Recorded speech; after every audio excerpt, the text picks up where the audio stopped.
Okay, so imagine you are in the store with limited money and you want to maximize the number of items you can buy. What would you do over here?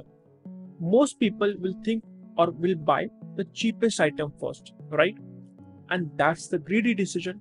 So, hi, welcome back to Algo Exploration. My name is Samir, and today we'll understand what greedy algorithms are, why they work for some problems, and why they completely fail for others. Before solving greedy problems, it is important to understand the mindset behind them because the best part is usually not writing the code, it's identifying whether the greedy approach will work or not. So let's understand with the definition. So, the greedy algorithm makes the best possible choice at the current moment without worrying about the future consequences. So, these two terms are very important. At a current moment and without worrying about the future consequences. Okay, so the entire idea behind the greedy algorithm is simple. At every step, we focus on making the best decision available right now. But how do we know that whether these decisions are actually helping us to reach the best final answer? To understand that, we first need to understand two important terms. So, these are two important terms, local optimum and global optimum. Now, what does this mean? See, so the local optimum means that at a current moment, we need to choose the best possible decision. Okay. And the global optimum means that since we are taking the best possible decision at every step, it will lead up to globally best answer. That's it. Okay. So these are the two terms. So, in other words, we take the best local decision and hope that it leads to the global optimum. Let's understand with a few examples. So, this is a coin change problem. Okay. Now, we will be going to get an array that contains the value of the coins. Okay. And we need to sum up to the target. Simple. Okay. Now, there are some criteria. The criteria is that we can take as many coins as we want, but we need to have the minimum coin to make this target. Okay. Now what you'll do, since you need to have the minimum coins, okay, so you will be going to take the maximum value coin, right?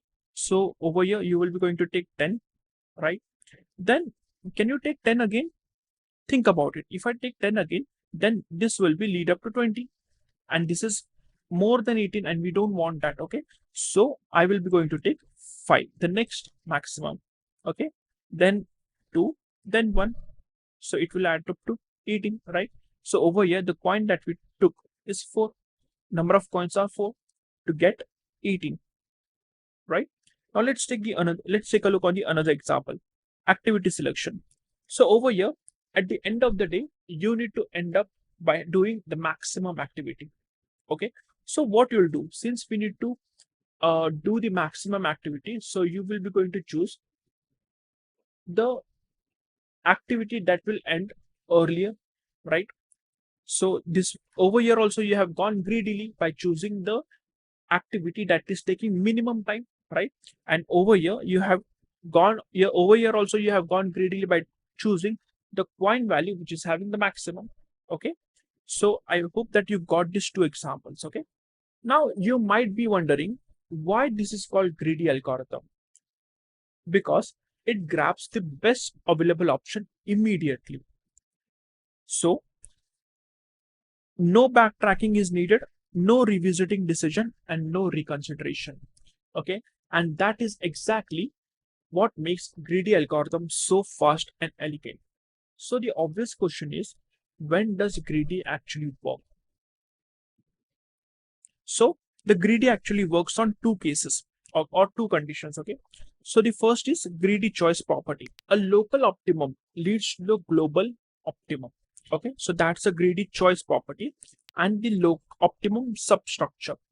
If a problem can be broken down into a smaller problem, and then the best solution to the original problem is built using the best solution of those smaller problems. So this is optimal substructure.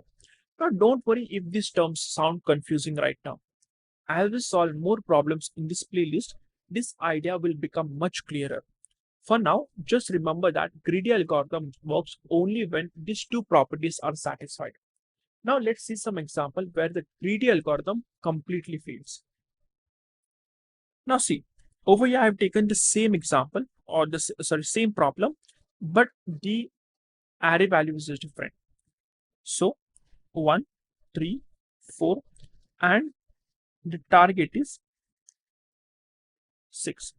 Now on the above example, what we have done, we have choose the coin which is having the maximum value, right? So over here also let's go with that. So if I wanted to have 6, okay, so I will be going to take 4 first. Okay, now if I take 4 first and the target is 6, now I need to take a coin with the value 2, but there is no coin with the value 2, so I need to take the 1 2 times, right? This will lead up to 6 and the number of coin that we took is 3, right? But don't you feel that this is wrong? Because we can end up having 6 by taking 2 coins of 3, right? 3 plus 3, that is 6. So over here we end up by taking 2 points only, right? So the greedy fails, sorry, so the greedy feels correct, but it doesn't always guarantee the best answer. Okay, and this is exactly why identifying the greedy problem is much harder than coding. So how do we identify a greedy problem? There is no mixed formula, by the way, but there are some common clues.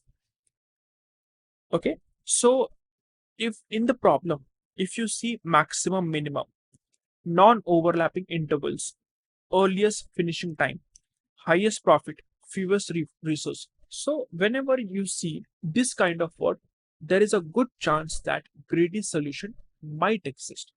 But remember, these are only the hints. You still need to verify whether making the best local decision actually leads to the best global answer.